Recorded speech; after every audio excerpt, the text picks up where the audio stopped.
This is Spirit in Motion.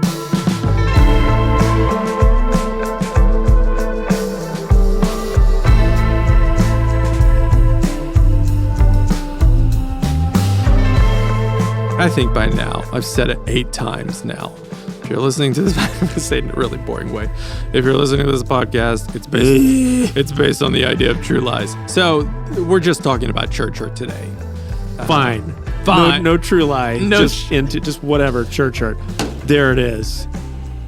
I think anyone who has been part of a church or grown up in, man, honestly, if you've grown up in America. No one's ever been hurt by the church, have they? That's true. I think when I was growing up, I thought, well, the church is the one place where everyone's perfect and I'm not going to get hurt here. Well, you were naive. Oh, man. What a stupid 5-year-old I was. It's not interesting true that you thought about that at 5 years old. I don't know. I thought about it at some point. I'm sure that's not true. Most of my adolescence into my 20s. I mean, I grew up, quote unquote, working at a church. My father was a pastor my whole life growing up. And then I started working at the church I currently work at now. I've worked in a church almost my whole life. Even when I didn't, I was a volunteer or something like that. I'm less interested in that. I'm more interested. You've been part of a church forever. Since day one. Born into it. Yeah. What was your view in the beginning of? It's interesting because I never thought about it. When you were like a teenager? Yeah, kind of ever. Yeah. Oh, you're coming in this fresh. Well, I mean, I know, I guess church hurt's a thing that I hear a lot more about today. I heard nothing about it in the 90s. No one was, or early 2000s. Like, no one talked about it. Really? I heard. What is interesting is we both grew up the same. We were both pastors' kids. Yeah. So the church hurt the idea of church hurt probably we weren't feeling it as much as just experiencing other people. It depends. I think that, there are a lot of pastors' kids that grow up. So if we're kind of making an idea that, pastors' kids don't experience church hurt like other people do. And I think they do. I didn't have a ton of it because I was generally happy with the way things were. Maybe that's just part of my personality. I said that, I think, episode 1, I'm generally pretty easygoing. Not true, but I did have, I had a pretty good time. I had a lot of fond memories of the church. I think my parents did a lot of things right. Yeah. In terms of the way they raised us. So I'm not a typical angry PK. Yeah. Yeah. You didn't go off the deep end. Yeah. I just didn't hate the church. Yeah. My parents never, I didn't grow up hearing a lot about the sacrifices that we were having to make as a family or as a kid because, well, my parents are pastors. Mm-hmm. So I didn't deal with a ton of it, but, I hear a lot about it today. Yeah. A lot about it today. Well, I think the first experience I probably ever had in seeing someone hurt by the church is when I was younger, my dad would say, so-and-so left the church. Yeah. Like that's kind of a big, remember that statement? Just like even... Oh, yeah. He's usually leaving to go to another church, I think. Yeah. Yeah, so-and-so, there was an altercation or a disagreement of some sort. An altercation, fisticuffs. My father was a big-time fighter. No, he wasn't. Somebody would get upset about a decision made or... You're not doing enough of this, or you're not doing that, or they did this. Yeah, or why aren't you doing... Oh, yeah. Yeah, or they said something that, doctrinally, maybe they didn't believe the same thing. And sure. And so they would leave. And that would be, that's what we're talking about, right? People leave the church because they're hurt by the church. Yeah, I don't know. I'm curious. Yeah. I guess it could be that. What would you say? That's an experience. Another experience is a guy like me who has been hurt by the church before and stayed. I'm still part of the same church. Because that's the thing. That's the thing about church. I used to work at Starbucks after high school.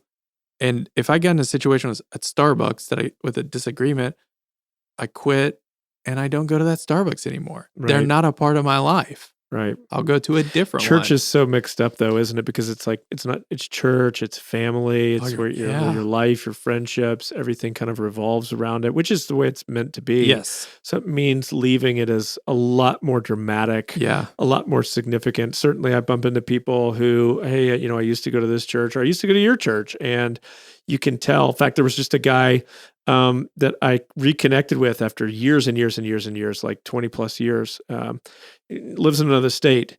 But, I had some interactions with him whenever I was younger. And anyway, he could see that I was different and a lot of things have changed. And he was like, I'd love to get with you, talk with you, Yeah. maybe just have a conversation. He goes, I honestly think it might be really healing for me. And I was like, oh, wow. Oh. You just like, you don't know what happened, what transpired when they left, what was going on with all of that. Yeah. So yeah, it's a thing. Yeah. So whether you are working at a church, volunteering at a church, or attending a church, I think there could be a belief that because it's church and that's where God is, I'm using quote fingers. Is that what I'm doing? That's where God is. That's where goodness is supposed to happen. Right. That's where everybody's supposed to be doing the right thing. The idea is there shouldn't be any hurt. Right? I mean, that's kind of an early belief, right? Yeah. But unfortunately, that's not true. Why isn't that true? Well, maybe that's based on the idea that Christianity will make you more moral. I think a lot of people think that there's like the primary component of our faith is a morality, so that when you become a Christian, there's this whole new morality. And so that's, I mean, there's something to be said for that. But on the other hand, the very notion of becoming a Christian means you're broken. And so you're stepping into this faith as a broken person. And there should be growth there, but it's like, I don't know. There are people who aren't Christians who are very well adjusted, put together, moral people that might be easier to get along with, more agreeable, more open-minded, whatever. You could have a conversation with them easier than some Christian people. I'm sure a lot of us are that way. So I think maybe that's rooted in the idea that, well, these will be the best people on earth. Right. Yeah. And it's not actually true. Yeah. Right, because we're just people. Right. And we come from a lot of different backgrounds. Yeah, like how often does maybe a pastor fall and it's like in the news? What do people say? He was supposed to be a godly man. Right. I thought he was a church guy. I thought he went to church. And then it's almost used as an attack. See, that doesn't work. Wow. Yeah. So is it enough to say that the reason this exists within the church is because people exist within the church? Yeah, for sure. So people are broken. There's a duality to all of us. There's a problem. There's some negative things about us, and then there's some positive things about us. There's good in us, and there's some darkness in us too. And that's because we're made in the image and likeness of God. That's the good stuff. Yeah. The sin part is the bad stuff. Yeah. And so we hurt each other as a result of that. And some of us manage with or without God's help to kind of get some of those tendencies and behaviors a bit more under control. And hopefully the idea is that when you're in a church, not just in the church, but when you're allowing Jesus to work in your life, that those are the things that ought to be being dealt with, but they don't always happen that way. Yeah.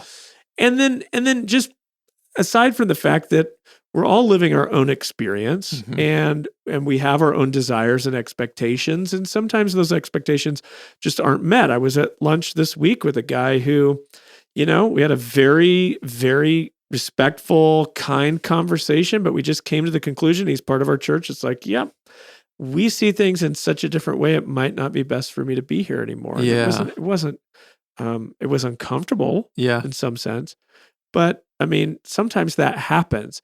I would say the vast majority of the time, that conversation never happens though. Oh, right. Right. Yeah. So people just, we get upset. Yeah. We carry around unmet expectations. And then we get frustrated, and then we have hurt. Yeah, and I think it's interesting. I kind of know these stories. I don't know if you know them maybe better, but I mean, it's in Scripture. Like we see followers of Christ disagreeing with each other on some ground, and making a wise choice to just separate. Right? I mean, So Paul and Barnabas do that, and they say, "Yep, we had a sharp disagreement. Better for you to go your way, and I'll go my way." Yeah. So within the church, that sometimes we say that there are issues that you die over, some that you divide over, and some that you decide over, and so hopefully most of the issues that we face are going to be things that we decide over. And what do you mean by that? Well, it just means that like I might have a different view of certain thing, or maybe a certain verse or certain preference. preference of We church. kind of look that at it kind a little thing. differently, and Yeah, that's whatever. okay. Yeah, exactly. Okay. And then there are some things that's worth dividing over. Like that's probably where we should kind of head in separate directions. Okay.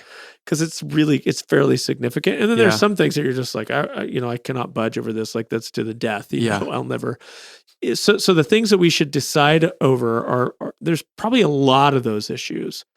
Anything from views on, let's see, money, could be some of those things. It might be views on race, racial tension, political things. We might get into some of that type stuff. And then there's things that we would divide over, which are a little bit more significant. And they're not always the same for each person. Yeah. But as you get to the issues that you'll divide over or die over, it's like those are pretty few, right? Like I don't have like 100 of those. I have just a handful of those. It's like, this is absolutely essential. I can't let this go. I think what's happening is we're taking some of the more decide over issues and we're moving more and more of those into the divide over category. Do you think it's just because of physical hurt? I mean, not physical abuse, but just like I guess it'd be emotional hurt. Like, I think we don't know how in our culture to disagree with each other very well. Oh, that's really good. Yeah. I think we know how to shout at each other from a distance. Yep. But I don't think we know how to sit down and have a conversation.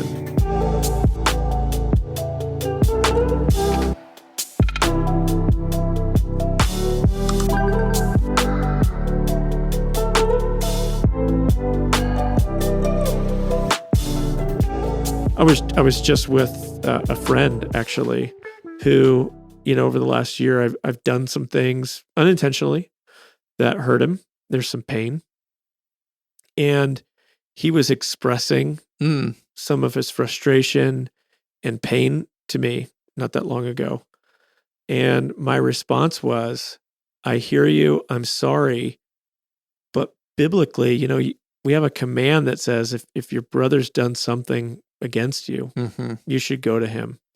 And I'm like, did you ever bring any of that to? Because I don't recall you bringing this up. And he like kind of hung his head. He was like, you're right. I didn't. Yeah. Forgive me for that. Yeah. So I think a lot of times we think it's easier, right, to carry our bitterness, disappointment, unmet expectations rather than going, let's have a conversation. Yeah. It is hard and it's scary to have conversations, right? We don't know how to do it. So I think a lot of times what we do is we end up making excuses for our feelings. Well, it's not that big of a deal. Yeah. Well, they don't care. They don't need to, I don't want to make a bigger deal about that than it is. Yeah. And then that it ends up building and resentment. Paul writes about a root of bitterness. Yeah. Right. So it's like something taking root, and it takes a little while. I think disappointment, hurt, unmet expectations, a lot of times are like wet concrete. And if you don't deal with it when it's wet, it will eventually solidify, it'll harden. Yeah. And then removing that can become a lot more difficult. Yeah. And I think a lot of people, that's what's happening. So I think that's why the church hurt thing is off the charts, because we just aren't good as a culture about sitting down across a table, across a coffee and going, can we talk about this? This is hurting me right now. Yeah. We just would rather avoid it. So what is the benefit of doing that? Wow. Yeah. Well, I would think it would be huge. I mean, I think relationships can be saved. Yeah. I think it's amazing to me the healing that can happen just by verbalizing. Oh yeah. Just by saying, you disappointed me here. Yeah. Or even if you come in and go, I realize this was a ridiculous expectation, but I had it. Yeah. And it didn't get met, and I've been carrying some resentment, and I just need you to know that. It's like, it's amazing what can happen when you just go, like, I've released that. Yeah. I've let that out. I think so many of us, we just carry around, and then these things get magnified in our minds. Yeah. And then we're having conversations with people in our own heads that we haven't talked to. How often do you do that? I do that too. I was doing it today, actually. It's like having conversation with somebody that I actually just need to sit down and talk to and have a face-to-face with. Yeah. So the benefits are nearly limitless. Yeah. This is like a smaller thing. I think it'd be fun with me sharing this. My buddy John, he worked at the church several years ago and just moved back and just happened to tell me a story the other day that one time when he and I were working together in one of our kids' classrooms, I said something to him that was just really abrasive. I can't even remember what it was right now, but it was kind of demeaning what I said. And he said he thinks about that a lot. And he told it to me in kind of laughter. And I said, first, thank you for telling me that. I am so sorry. I was just being a flat out jerk. And so let's clear the air about that right now. But I also thought it was interesting, and he didn't seem to be holding it against me, but I thought it was interesting that I didn't know. Yeah. I didn't know. And I'm so thankful. Had he been holding on to that for years and years and stewing on it and not brought it to me, I couldn't come back and say that I'm really sorry. Yeah. And thankfully that situation was, kind of a minor case, but how often does that situation lead to somebody leaving a growing community? And here's what I would say. Unfortunately, the reality is that some people, maybe many people who are listening, you'd say, but I did sit down with a church. Yeah. I did sit down with a pastor. Yeah. And what I got in return was not what you're describing. Yeah. I got in trouble or I got told why it was really my fault. And those things happen. And I think that's where you have to make a decision about, is this where I'm called? I think one of the things, and that there's a difference between what you could call a consumer relationship and a covenantal relationship. So the idea of a consumer relationship is if you meet my needs, right, I'll continue doing business with you. And I think so many people, that's the nature of their relationship with the church. Yeah. Does it have good kids ministry or do I like the way the pastor preaches? Do I get to use my gifts the way that I want to? Yeah, so many things. And it's not all wrong. There's certainly a part of it that's an aspect of why you choose a church. But then the other part of it is the covenantal relationship, which is like, I'm in this with you. This is family. This is a body. This is this is us together. And so I think we should take those relationships more seriously, taking the nature of that relationship more seriously and not walking away from it as easily as we do. And what I can tell you is, and I heard Andy Stanley say this years ago, and I thought it was so powerful. He said, sometimes you need the courage to leave when it would be easier to stay. Oh, yeah. And sometimes you need the courage to stay when it would be easier to leave. Yeah.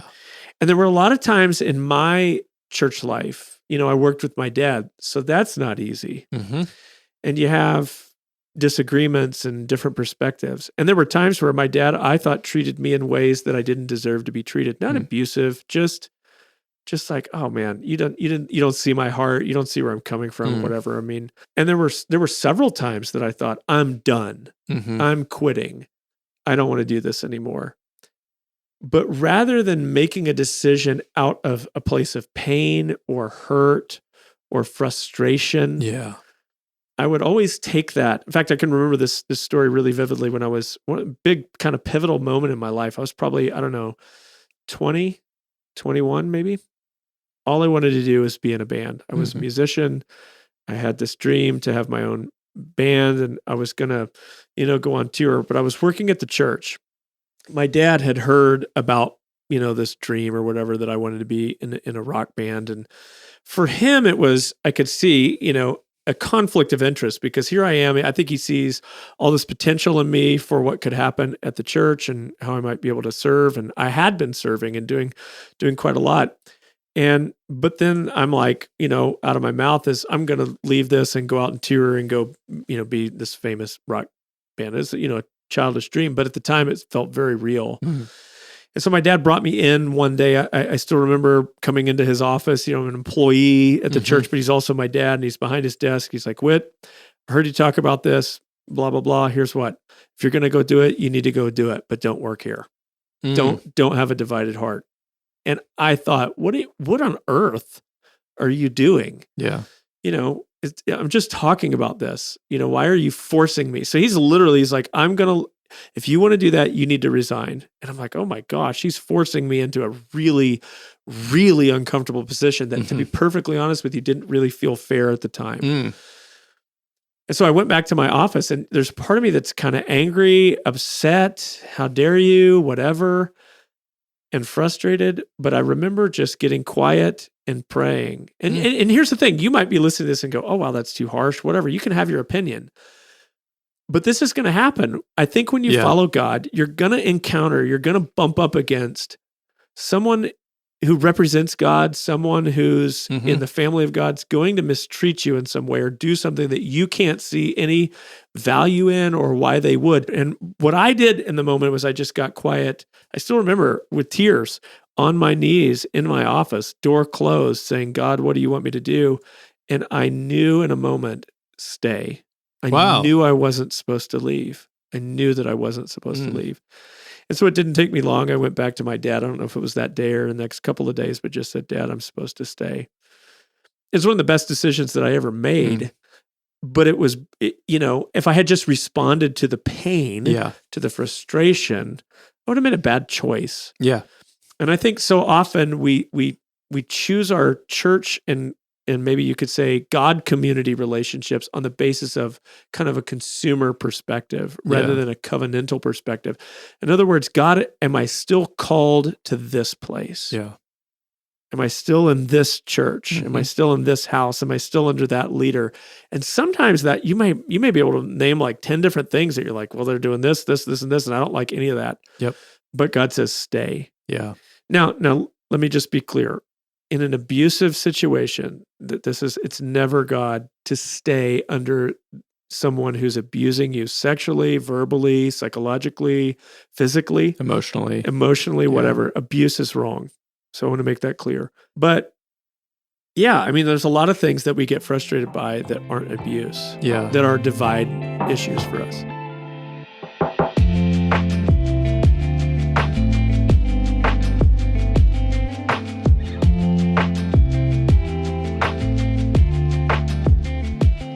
It can be really easy right now in 2021 to leave a church and find another like-minded church. That's not so easy.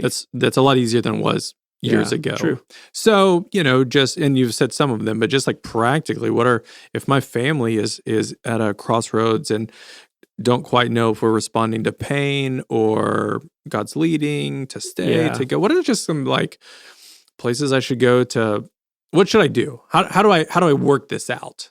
Yeah, I think I would slow down. Yeah, that's good. I think I wouldn't want to make that decision quickly. Yeah.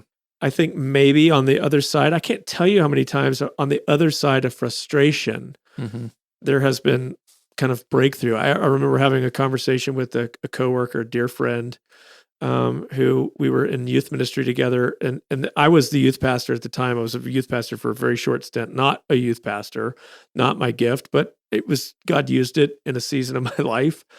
And she came into my office. I was doing this thing, tell me about your dreams. I want to help you kind of become, go where you want to go at Church on the Move. Be who, what does God put in your heart? I want to help you get there. Yeah.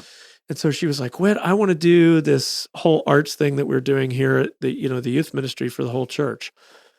And lots of reasons, long story short, I just looked back at her and I said, well, Angie, that's not going to happen, I don't think. Not because you're not qualified, but just because I don't see any way that could happen. Like, I don't see, I was just like, don't get your hopes up. I know my dad, I know we're kind of where we're at as a church. I don't see him putting any emphasis on that anytime soon, whatever. And no joke, 2 weeks later, I was the arts director and she was moved over with me and we were doing something totally different. So you never know what's going to happen on the other side of frustration, and you never know how God will use frustration.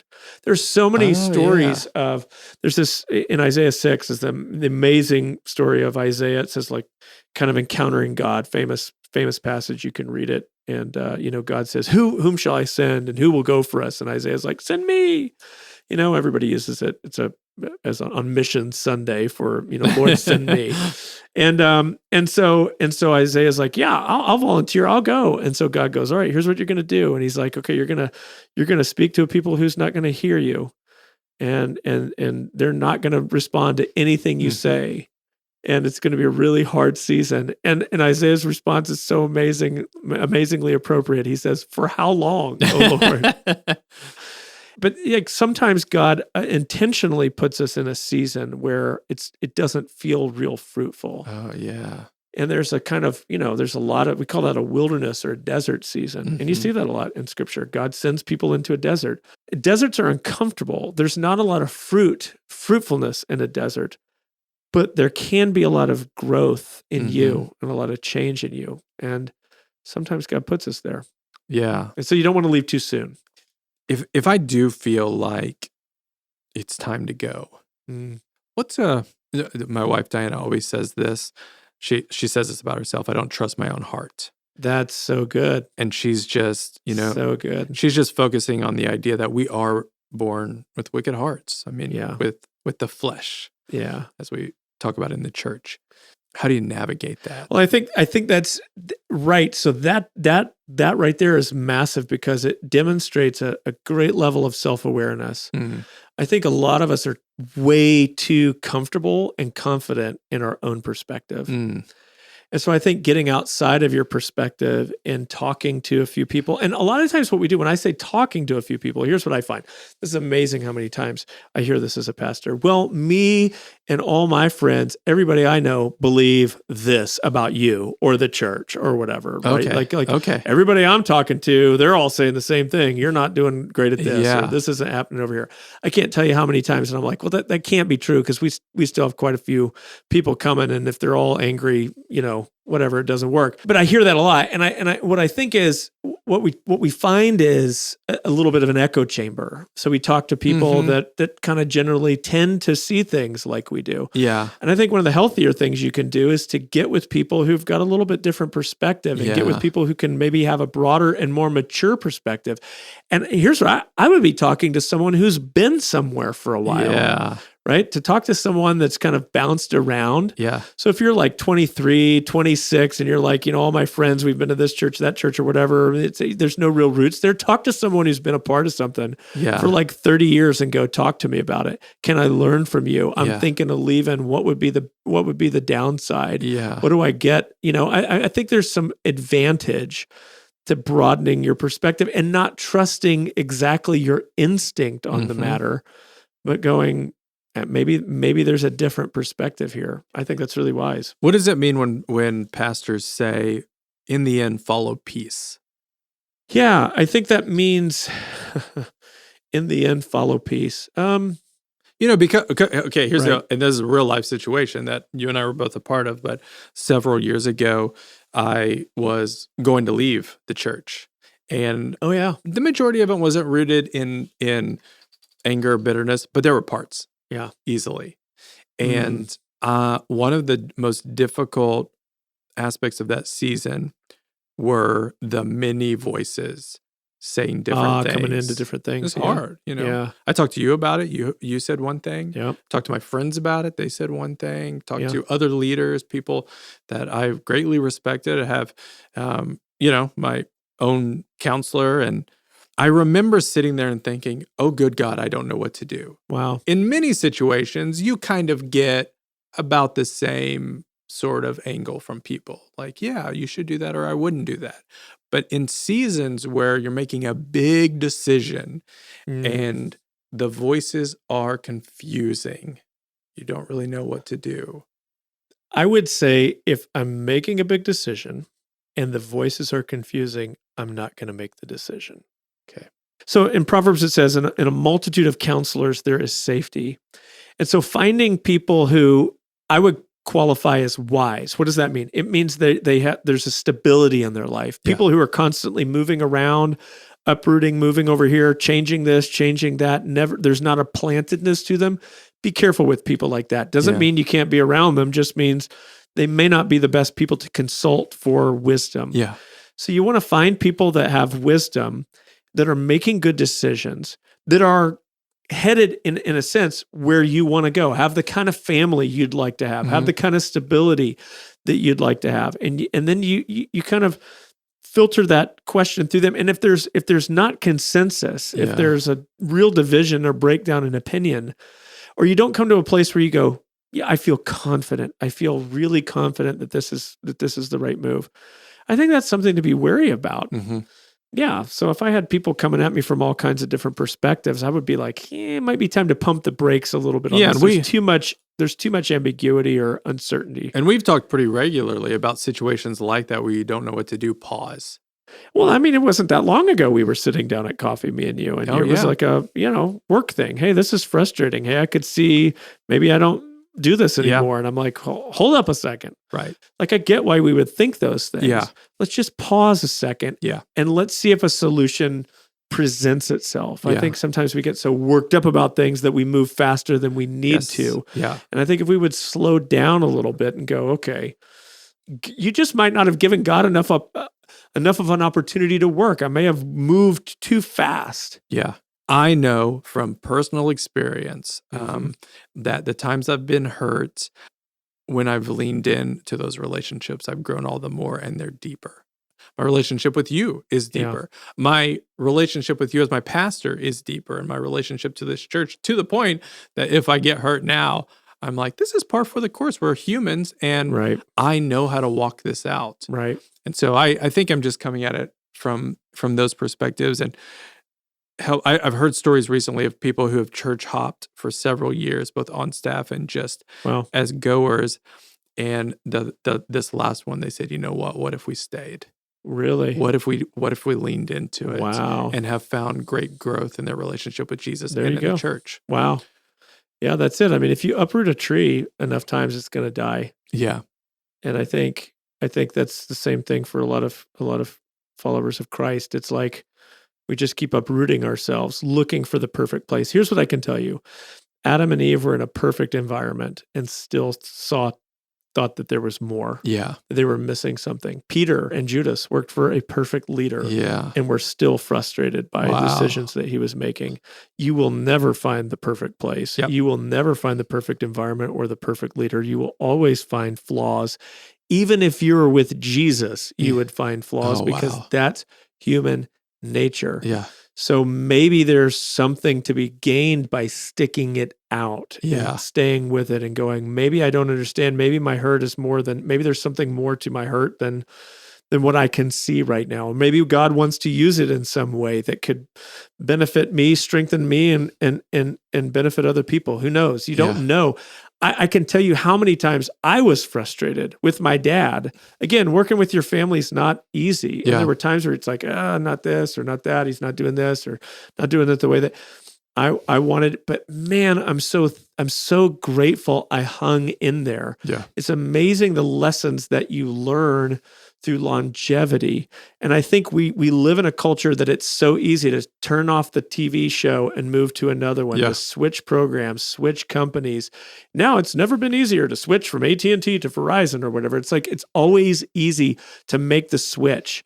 And we've made everything so convenience oriented that we have no patience for sticking with something. We don't know what to do with a relationship that's difficult and we just can't get out of it, or we need to sit in it.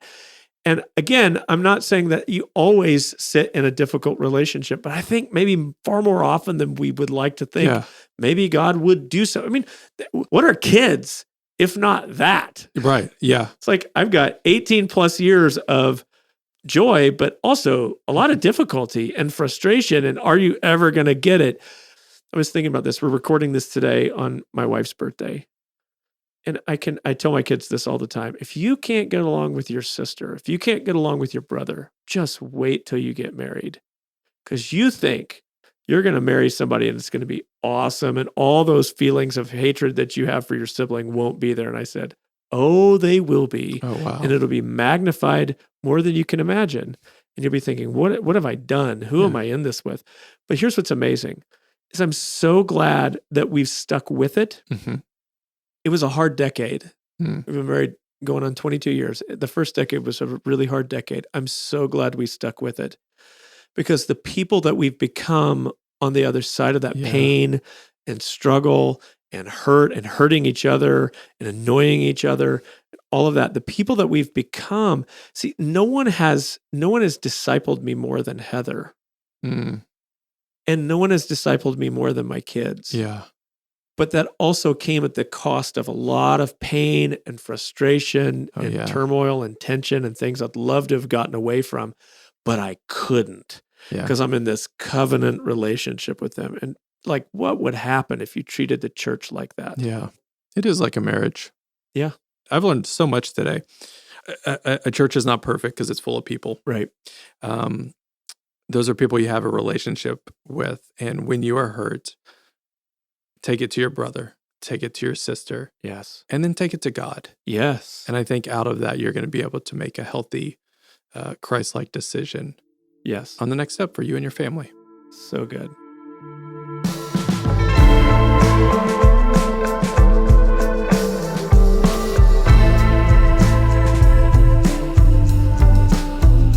Hey, thanks for listening to this episode of our podcast. Spirit in Motion is a podcast from Church on the Move in Tulsa, Oklahoma. For more information, you can go to churchonthemove.com. We'll see you next time.